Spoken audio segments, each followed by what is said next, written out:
Bismillahirrahmanirrahim. Assalamualaikum warahmatullahi wabarakatuh.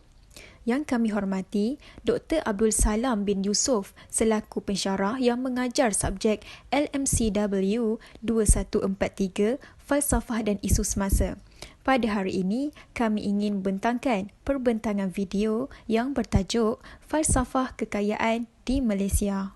Kumpulan 5 terdiri daripada Nur Adila binti Arab A177662, Nur Syafiqah Izzati binti Saidatul Akmal A177584, Muna Munira binti Mat Marzuki A174966 dan Nurul Syahida binti Jumali A177685. Definisi kaya daripada Kamus Dewan Bahasa ialah banyak mempunyai harta, wang dan lain-lain. Definisi kekayaan bagi masyarakat umum ialah sesuatu yang bersifat fizikal dan juga terdapat kayu pengukurnya. Sesuatu yang boleh dilihat, dinilai dan boleh dibuat perbandingan. Seseorang itu akan dikira kaya jika mempunyai aset fizikal yang boleh dinilai, contohnya duit, harta, rumah dan lain-lain. Untuk definisi kekayaan, sebenarnya ia tiada pendapat yang tepat kerana kekayaan merupakan suatu yang subjektif. Ianya tertakluk kepada cara pemikiran kita berfikir tentang apa itu kekayaan mengikut acuan kita sendiri. Jika kita tersilap pemikiran tentang kekayaan, mungkin kita akan mengejar kekayaan yang akan membawa kepada kehancuran. Definisi kekayaan menurut Islam. Umat Islam juga dianjurkan supaya menjadi orang yang kaya dengan memperolehi harta-harta tersebut melalui jalan yang jelas, iaitu jalan yang halal. Daripada Abu Hurairah radhiyallahu anhu, daripada Nabi SAW bersabda, "Bukanlah kekayaan itu kerana banyaknya harta, akan tetapi kekayaan itu adalah kaya hati, iaitu jiwa." Hadis riwayat Al-Bukhari.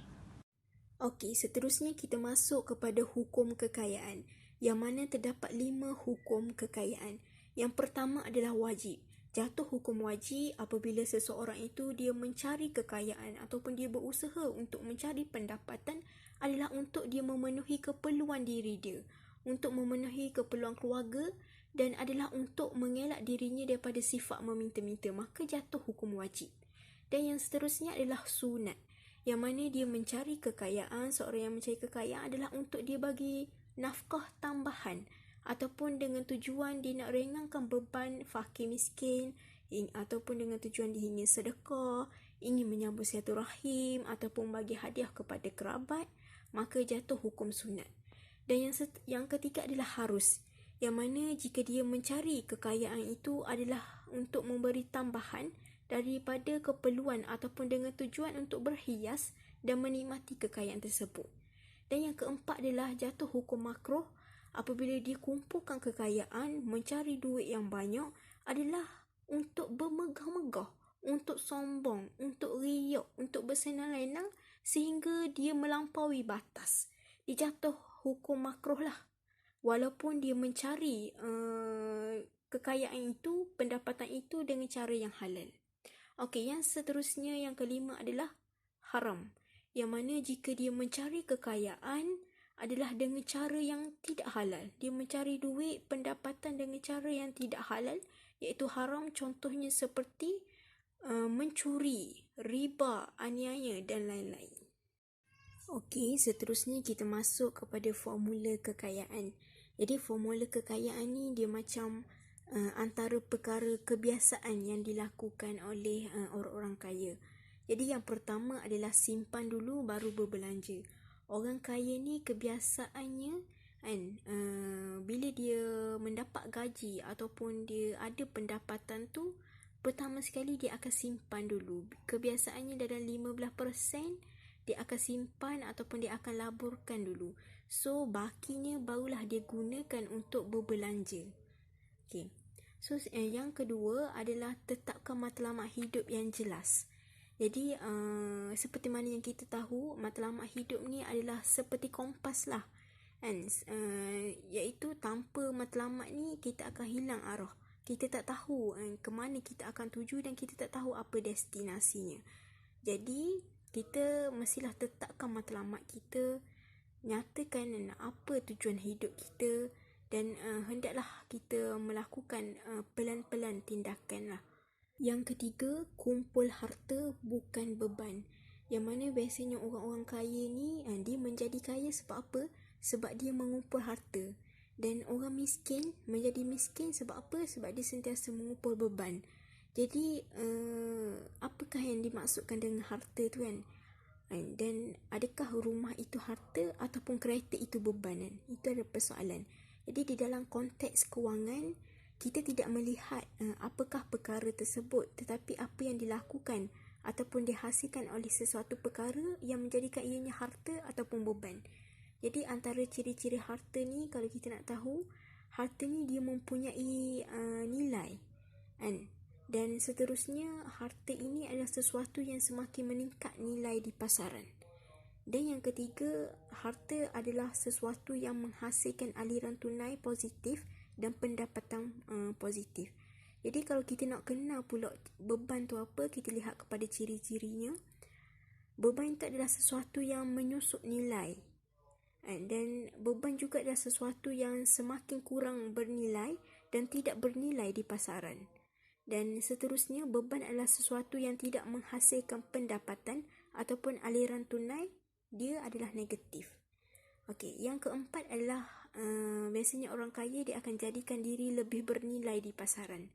Jadi kebiasaannya kalau kita tengok orang kaya, dia selalu akan cari jalan untuk dia menjadi lebih bernilai di pasaran, lebih bernilai lah pada pandangan masyarakat. Jadi kebiasaannya orang kaya, pendapatan yang dihasilkan selalunya akan meningkat. Sebab apa? Sebab pasaran ataupun masyarakat anggap golongan ini menghasilkan sesuatu yang bernilai tinggi kan, sama ada melalui perniagaan yang dia miliki ataupun hanya sebagai seorang individu kan. Kalau kita tengok contohnya kat Malaysia adalah contoh Abid Liu ataupun Hafiz Muhammad kan. Kita tengok bagaimana cara dia menjadikan diri dia lebih bernilai lah pada pasaran, di pasaran ataupun di pandangan masyarakat kan. Jadi orang kaya ni kan, dia terlibat kan. Biasanya kalau kita tengok orang kaya ni, dia banyak terlibat dalam usaha untuk dia membantu orang lain. Dan sama ada dibantu melalui produknya ataupun perkhidmatan ataupun cara-cara yang lain lah dia akan buat. Yang kelima, ada guru ataupun coach ataupun mentor yang sentiasa membantu. Jadi kalau kita tengok orang kaya kan, dia berjaya sebab apa kan? Sebab dia mempunyai guru, dia ada coach, dia ada mentor yang mana yang dijadikan sebagai rujukan dalam semua sesuatu usaha yang dilakukan. Jadi kalau kita tengok kan, tak ada siapa pun yang berjaya kan secara tiba-tiba. Jadi orang yang berjaya tu mestilah dia ada sokongan ataupun dokongan daripada guru dia, coach dia ataupun orang sekeliling dia lah. Yang keenam adalah memaksimalkan 5 modal yang setiap insan ada. Dan apakah 5 modal tu? Yang pertama adalah masa. Maksimalkan masa. Yang kedua adalah tenaga. Yang ketiga adalah pengetahuan ataupun kemahiran. Yang keempat adalah emosi. Yang kelima adalah wang. Ini antara perkara yang dilakukan oleh golongan-golongan kaya lah. Yang terakhir ataupun yang ketujuh adalah doa dan tawakal. Jadi kita hendaklah sentiasa berdoa lah, mohon petunjuk dengan Allah, mohon ketenangan. Terutamanya ketika kita berusaha untuk bangunkan kekayaan kita kerana Allah dan kerana ummah. Jadi terdapat kata-kata yang selalu kita dengar, iaitu usaha tanpa doa adalah sombong dan doa tanpa usaha adalah sia-sia. Jadi sewaktu kita berusaha sungguh-sungguh untuk kita capai kejayaan ataupun kita nak capai kekayaan tu, tapi kita tak berdoa, tak meminta dengan Allah, maka kita dikira sebagai sombong kan. Sebab apa kan? Kita kena ingat yang mana kekayaan ataupun rezeki kan, benda tu adalah datangnya daripada Allah kan. Yang Allah yang Maha Pemberi rezeki. Dan sama juga kan macam orang yang dia sentiasa berdoa tapi dia tidak berusaha pun. Jadi dia dikira sebagai orang yang bodoh kan dan sia-sia sahaja. Perbezaan antara orang miskin, orang pertengahan dan orang kaya. Bagi matlamat dan gaya hidup, bagi orang miskin, mereka bermatlamat nak teruskan hidup iaitu survive, berfikir dari sehari ke sehari dan kais pagi, makan pagi. Bagi orang pertengahan, mereka bermatlamat ingin hidup selesa, berfikir dari gaji bulanan ke gaji bulanan seterusnya. Bagi orang kaya, mereka bermatlamat ingin hidup bebas keuangan, berfikir dari setahun ke setahun dan lebih jauh lagi. Seterusnya, perbelanjaan dan hutang.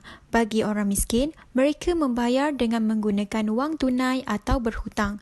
Manakala orang pertengahan, mereka membayar dengan menggunakan kad kredit dan membuat hutang baru sebaik sahaja satu hutang selesai. Bagi orang kaya, mereka membayar dengan menggunakan kad kredit tetapi membuat bayaran penuh dan tahu bagaimana memanfaatkan hutang. Seterusnya, sikap terhadap pekerjaan dan mindset. Bagi orang miskin, mereka bekerja ala kadar dan kurang mengambil risiko. Begitu juga dengan orang pertengahan, mereka bekerja dengan ala kadar dan kurang mengambil risiko. Berbeza dengan orang kaya, mereka mengambil risiko yang terkawal dan mencabar diri sendiri untuk menjadi yang terbaik. Seterusnya, duit dan peluang. Bagi orang miskin, mereka berpeluang sedikit dan mempunyai duit yang susah untuk diperolehi. Manakala bagi orang pertengahan, mereka juga mempunyai peluang yang sedikit dan duitnya susah untuk diperolehi. Berbeza dengan orang kaya, mereka mempunyai duit yang melimpah ruah dan banyak peluang untuk menjana duit. Seterusnya, sikap dan motivasi. Bagi orang miskin, mereka bersikap tidak sabar dan kalau boleh ingin hidup selesa pada hari ini juga. Begitu juga dengan orang pertengahan. Mereka mempunyai sikap yang tidak sabar dan kalau boleh ingin hidup selesa pada hari ini juga. Berbeza dengan orang kaya, mereka berkorban hari ini untuk keselesaan pada masa akan datang. Yang terakhir, kekayaan dan halangan. Bagi orang miskin, mereka mengatakan, saya tidak mampu dan saya tidak boleh. Begitu juga dengan orang pertengahan, saya tidak mampu dan saya tidak boleh. Berbeza dengan orang kaya, mereka mengatakan, bagaimana saya mampu untuk memilikinya dan bagaimana saya boleh belajar untuk melakukannya. Dalam satu hadis Nabi Muhammad SAW yang diriwayatkan oleh Imam Bukhari memberi maksud, yang dikatakan kaya itu bukanlah kerana banyak harta benda, tetapi sebenar-benar kaya ialah kaya jiwa, iaitu hati. Bagaimana untuk kita mengkayakan jiwa kita itu? Yang pertama, sentiasa bersyukur. Ini adalah tabiat istimewa yang boleh mengubah hidup menjadi lebih baik. Bahkan, Islam mendorong kita bersyukur tidak hanya untuk perkara yang baik-baik, tetapi juga dalam menghadapi kesusahan dan hari-hari yang terburuk. Yang kedua, selalu berfikiran positif. Hidup kita dibentuk oleh apa yang sering kita fikirkan. Kalau kita selalu berfikiran positif, maka kita akan lebih cenderung untuk mempunyai peribadi yang positif. Yang ketiga, mendahulukan perkara yang penting. Apa sahaja perkara yang paling penting, dahulukanlah.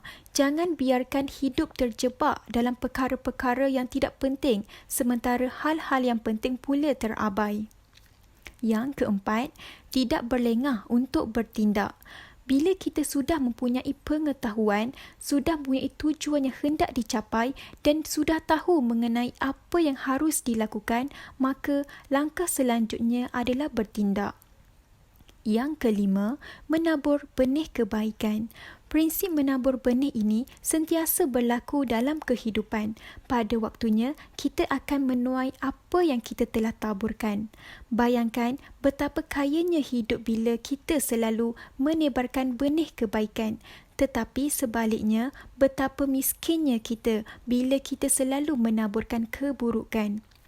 Yang terakhir, hiduplah dengan jujur. Tanpa kejujuran, kita akan merosakkan harga diri dan masa depan.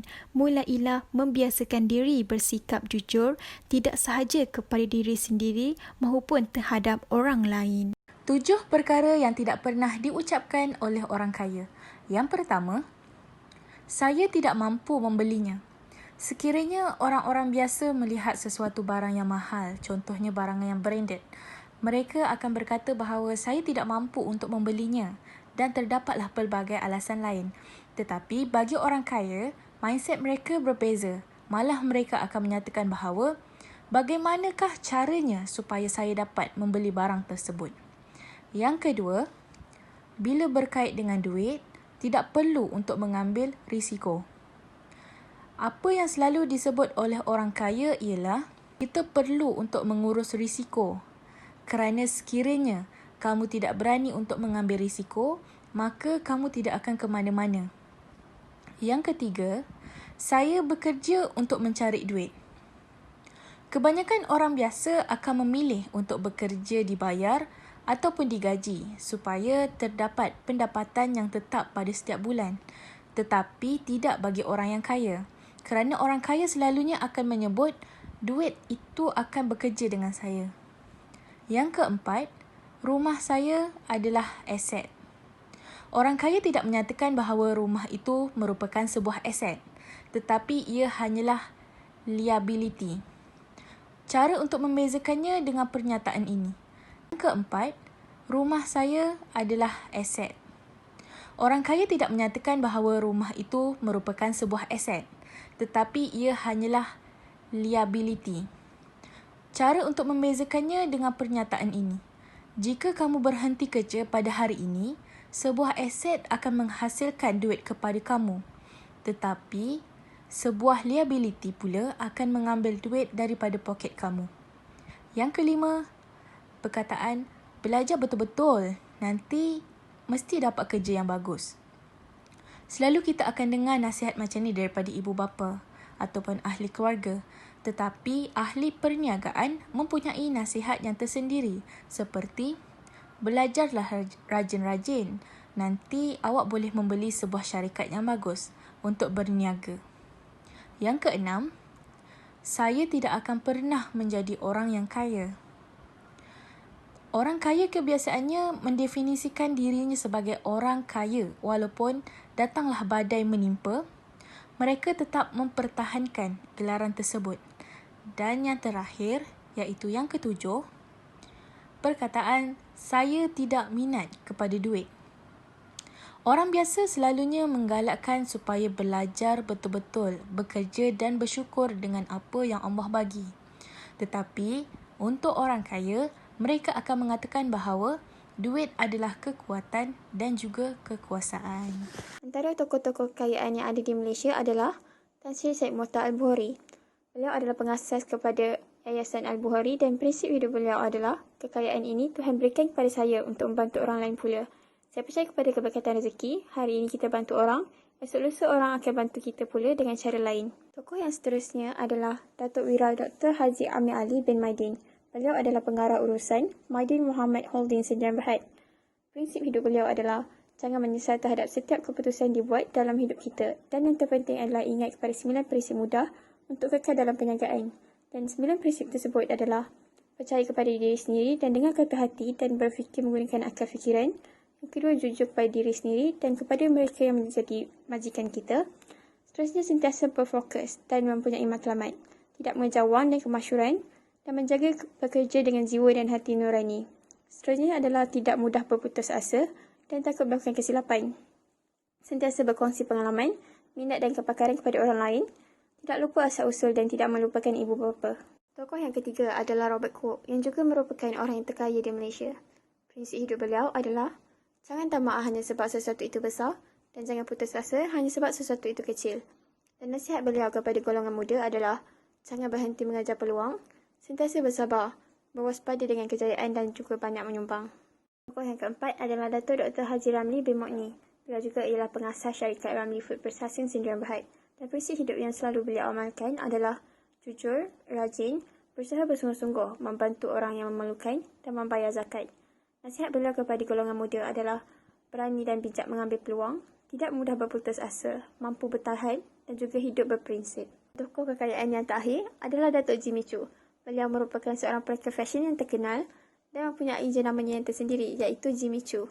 Prinsip hidup beliau adalah merendah diri dan menghormati orang lain. Yang kedua, bekerja keras dengan sedaya upaya. Dan yang terakhir adalah berani untuk menanggung risiko. Kesimpulannya, yang pertama, semua manusia mesti mempunyai cita-cita untuk menjadi orang yang kaya, sama ada kaya harta ataupun kaya jiwa. Yang kedua, dua-dua merupakan perkara yang penting bagi seorang Muslim dan ia diperlukan supaya kekayaan tersebut sentiasa stabil dan tidak membawa kepada kehancuran. Yang ketiga, sentiasa berusaha dan jadikan orang yang kaya, terutamanya di Malaysia, sebagai idola untuk tidak mudah berputus asa. Sebenarnya tidak salah untuk berangan untuk menjadi kaya kerana berangan itu percuma, tetapi kita perlu berusaha untuk menjadi orang yang kaya. Dan yang terakhir, ubah cara berfikir mengenai orang miskin menjadi miskin kerana malas bekerja dan orang kaya menjadi kaya kerana rajin bekerja. Sekian, terima kasih.